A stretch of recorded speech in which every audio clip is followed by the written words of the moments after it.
say it loud.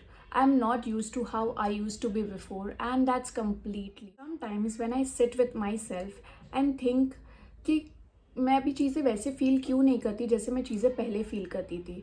सो क्या बदल गया है पहले वाली स्नेहा में और इस वाली स्नेहा में।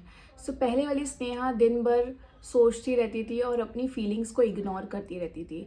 She does not exist any more. For the longest time I have felt guilty about it, and then I used to feel that I am all over the places.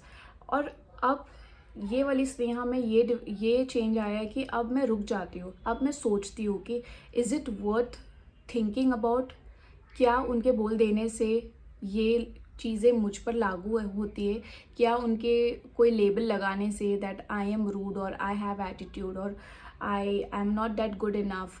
सो क्या ये चीज़ें बोलने से क्या ये सच्चाई है मेरी। सो अब मैं ये चीज़ें कॉन्शियसली अपने आप को ये सारे सवाल अपने आप से पूछती हूँ कि क्या ये लेबल्स और ये टैग्स तुझे डिफ़ाइन करते हैं Sneha.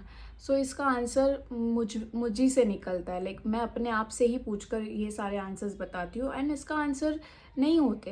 Like it's not always right. So ये सारे हमारे जो ट्रिगर्स है, हमारे अंदर जो चीज़ें हैं, ये सबके बिलीव्स ना हम लेकर चलते हैं, तो ताकि हमारा एक पर्सपेक्टिव बन जाता है। And I have realize that सभी को ना आंसर्स देना ज़रूरी नहीं है, सभी चीज़ों पर रिएक्शंस अपने देना ज़रूरी नहीं है, अपनी राय देना ज़रूरी नहीं है। Sometimes silence is more powerful than any one thing. So मुझ में रियल शिफ्ट होना स्टार्ट किया। I still remember the time when I was sitting at my bathroom floor and I was crying and I was venting out and I was feeling empty from within. Like मैं एकदम से exhausted और drain feel कर रही थी। सो तभी मुझे एहसास हुआ कि स्नेहा कोई नहीं आने वाला है, तुझे तेरा ख्याल खुद ही रखना है। तू चीज़ें अलाउ करेगी तो ही चीज़ें आएगी अपने पास। When you say yes to certain things, that's when you are inviting things to yourself. So मैंने कॉन्शियसली नो बोलना शुरू कर दिया। So I started spending time alone with myself. I started understanding the person who I am. मैं जानना चाहती थी कि मेरे बिलीव्स क्या है, मेरी आइडियाज़ क्या है, मेरे वैल्यूज़ क्या है, ना कि मैं दूसरों के तरीके से जीना चाहती थी।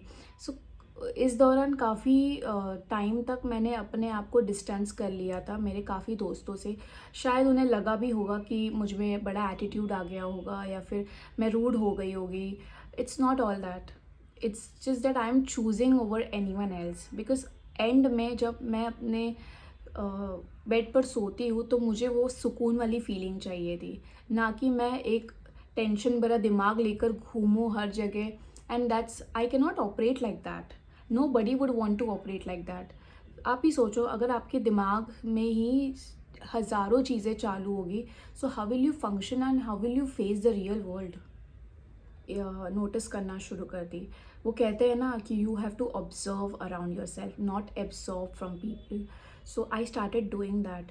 और मैं चीज़ें देखना शुरू कर दी कि कहाँ चीज़ें मेरी एनर्जी ड्रेन हो रही थी, कहाँ I am putting my energy into. So I became very conscious in doing that. और फिर मैं सोचती थी कि काफ़ी चीज़ें मैं इग्नोर भी करने लग गई कि अब इस बार मुझे अपने दिल की सुननी है, ना ही दुनिया की, ना ही समाज की, ना ही लोगों। एंड लेट्स बी ऑनेस्ट, जब आप बदलते हो, जब आप ग्रोथ चूज़ करते हो अपने लाइफ में, आप दूसरों के तरीके से नहीं चलना चाहते हो, आप अपनी लेन एक बनाना चाहते हो, आप डायरेक्शन दे रहे हो अपने लाइफ को। सो इसमें से ही काफ़ी लोग आके बोलेंगे कि ओ आप बहुत अलग ही डिफरेंट थॉट्स रखते हो, व्यूज़ रखते हो, आइडियाज़ रखते हो, and it's okay. That's what makes you unique. सभी अगर एक ही तरीके से चलेंगे तो where is this uniqueness coming from? No one. सब एक ही फॉलो करेंगे ट्रेंड। सो किसी को कुछ यूनिक आइडियाज़ नहीं आएगी।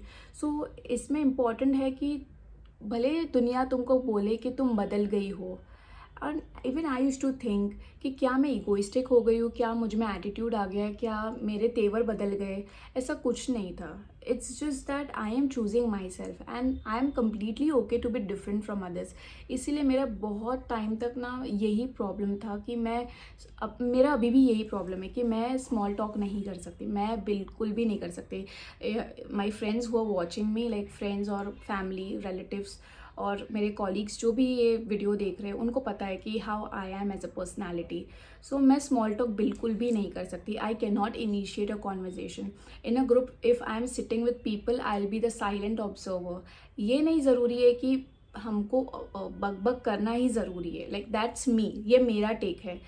people who are extrovert, I am not targeting you all at all, but that's me. And मैंने लॉन्गेस्ट टाइम तक ये चीज़ें काफ़ी इग्नोर की है कि मुझे स्मॉल टॉक करना नहीं आता, मुझे बात इनिशिएट करना नहीं आता, मुझे जोक्स मारने नहीं आते, मुझे क्या खबरें चल रही है वो बातें करने नहीं आती. It's okay, I am different, I know that, and that quality of me makes me unique. ज़रूरी नहीं है कि मुझे हमेशा कपड़ों के बारे में बात करनी है, क्या चल रहा है दुनिया में. आई am not in today, I may not be available for every one, for every situation, but मैं खुद के लिए प्रेजेंट हूँ. मैं स्लो चाहती हूँ, मैं ओवर कमिट नहीं करती हूँ, और जहाँ मुझे ज़रूरत है वहाँ नो बोलना, मैं वहीं पे नो बोल के क्लियर कर देती हूँ. For the longest time I have struggled saying no. मतलब कि उसको बुरा ना लग जाए, फ्रेंड को बुरा ना लग जाए ऑन दैट. आपको लोग पसंद करें ये ज़रूरी नहीं है. सबसे ज़्यादा ज़रूरी यही है कि आप अपने आप को पसंद करें. if you're in a season of change wherein you don't recognize yourself, wherein you feel like things are falling apart, friends are moving away, relationships are moving away, that's completely okay. You are evolving, you are growing, you are healing. So do not be hard on yourself. It's life, it's a phase of this particular season. And तुम अपने नए version को welcome करो, because ये लड़की already इतना कुछ झेल चुकी है कि अब बस उसे खुद बनना है. And she wants to become herself and she wants to own it. If you like this video, you can share it, leave a comment, and share your experiences in this video. And thank you so much for watching, and see you next time.